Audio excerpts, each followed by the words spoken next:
Assalamualaikum warahmatullahi wabarakatuh. Waalaikumsalam warahmatullahi wabarakatuh. Allahumma salli ala sayyidina Muhammad wa ala ali sayyidina Muhammad. Sallallahu.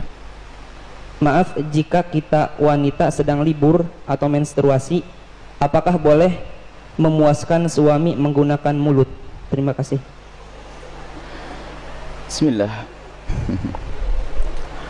Di saat kemarin ada yang tanya masalah apa itu? Jadi kalau sudah urusan hal semacam itu, mari kita tingkatkan wibawa majelis supaya tidak di majelis kita bicara sesuatu yang tidak pantas. Kemarin ada yang tanya masalah apa, lupa kemarin. Juga masalah-masalah yang sensitif seperti itu.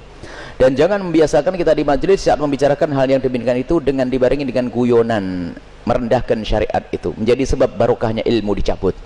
Baik, kita bicara tentang syariat. Suami istri halal. Anda boleh berbuat apa saja suami istri. Bebas. Anda bersenang-senang dengan kupingnya, dengan rambutnya, dengan apa saja boleh. Halal. Cuman yang diharamkan dalam dua keadaan. Waktu haid memasukkan ke lubang depan. Memasukkan seorang suami alatnya ke lubang depan. Kemudian yang kedua yang diharamkan memasukkan ke lubang belakang. Baik dalam keadaan haid atau tidak haid, hukumnya haram dan dosa besar. Ini usalah haid. Yas'alunaka 'anil mahid. Qul huwa adza fa'tazilun nisa fil mahid. Bertanya tentang haid, bagaimana jauhi wanita untrusan itu. Tidak boleh menggauli istri dalam keadaan haid. Haid bukan istihadah ya. Istihadah adalah darah tapi bukan darah haid. Ini ada ilmunya khusus. Tanyakan kepada ahlinya nanti. Kita juga punya diklat haid praktis 30 menit 30 menit. Kemudian selebihnya adalah Anda boleh bersenang-senang, boleh apa saja. Mohon maaf, jadilah wanita cerdas. Ini adalah ilmu yang mungkin jarang dihadirkan.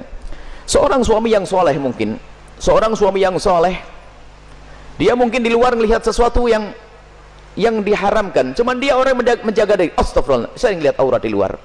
Karena dari seorang soleh, dia tidak mau menuruti itu semuanya. Karena itu adalah haram, maka dia tutup mata, pejam mata dan menjauhkan itu semuanya.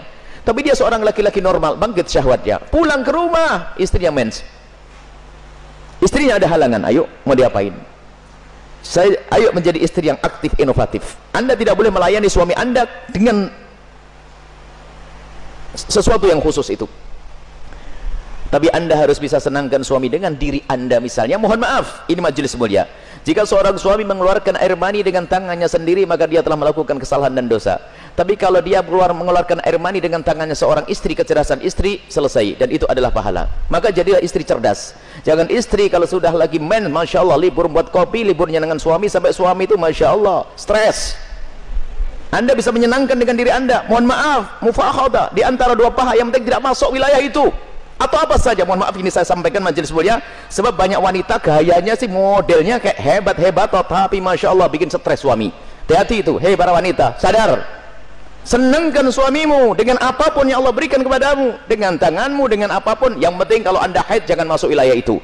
Sebab kadang suaminya sampai kena sudah tidur, masih akan diwakin kopi enggak, sarapan enggak, bang beli makan di warung aja bang, yang ngoroknya yang digedekan. Wahai para istri yang solehah, Anda harus aktif dan inovatif. Ada ide-ide untuk menyenangkan suami. Adapun masalah mohon maaf yang ditanyakan dengan mulut, ketahuilah, hei para suami, engkau tidak boleh memaksa istrimu untuk melakukan itu karena belum tentu dia nyaman. Kalau dia merasa jijik, Anda tidak boleh paksa. Haram atau sebaliknya. Tidak boleh egois seorang suami. Harus kau lakukan, tidak. Kenapa? Mohon maaf, karena itu adalah wilayah yang bukan wilayah bersih. Wilayahnya orang dari makanan yang bersih dibuang lewat mana? Lewat itu. Akan tapi kalau memang ada seorang wanita yang mau melakukannya misalnya atau sebaliknya, bagaimana, apakah boleh?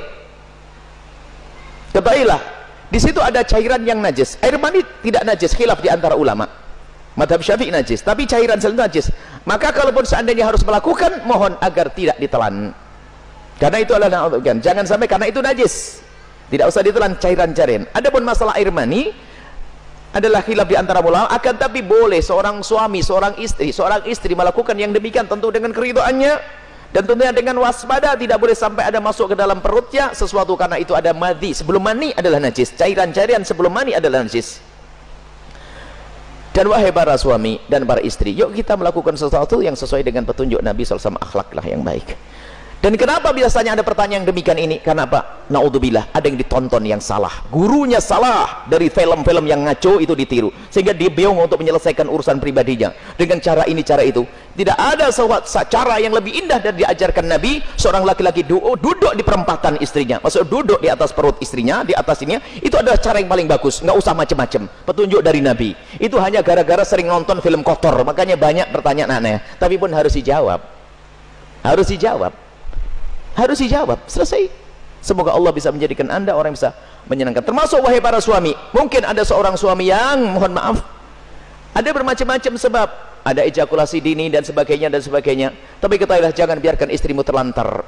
Dia bisa senang dengan jemarimu, dengan tanganmu, dengan Anda, dengan apapun, dengan cumbuanmu.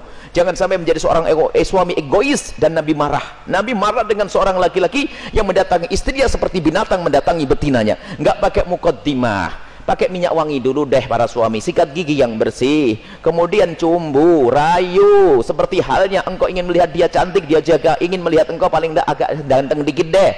Kemudian lihat, seperti halnya matanya ingin melihat dirimu indah, telinganya juga ingin mendengar kalimat indah, dan juga hidungnya pun juga ingin mencium bau harum. Cobalah siap. Makanya sebelum pulang kantor itulah mampir pom bensin dulu deh, bersih-bersih pakai minyak wangi. Ini penting. Kemudian jangan sampai, mohon maaf, Anda puas, dia tidak puas, Anda zalim. Kalaupun Anda tidak bisa memuaskan dengan itu, karena mungkin Anda punya sesuatu, sakit dan sebagainya, maka ketahuilah, istrimu adalah seorang wanita yang beriman. Dia tidak akan melakukan zina, akan tapi Anda harus bisa memuaskan dengan apapun, dengan tangan Anda dan seterusnya. Kalau dia mencari kesenangan dengan tangannya sendiri, wanita itu, dia dosa. Tapi kalau dengan tangan sang suami, tidak dosa. Mohon maaf, ini majelis mulia, dan jangan dijadikan bahan guyonan yang demikian ini. Ini adalah ilmu. Kadang-kadang begitu, suami cuek, mendatangi istrinya sudah nggak pakai muqaddimah, langsung selesai. Punya anak 6, nggak pernah seorang istri merasakan senangnya dalam hubungan suami istri. Akhirnya apa? Itulah yang menjadikan istri ogah-ogahan. Mau melayani suami, saya dapat mandi saja, tidak pernah mendapatkan kesenangan. Anda suami zalim. Baik, istri pun juga demikian. Selesai, aktif, inovatif, indah. Karena itu halal. Adapun yang haram tidak dibahas. Keharaman zina, hina, rendah di dunia, rendah di akhirat. Zina rendah di dunia, rendah di akhirat. Semoga Allah menjauhkan kita dari zina, mencukupkan dengan yang halal.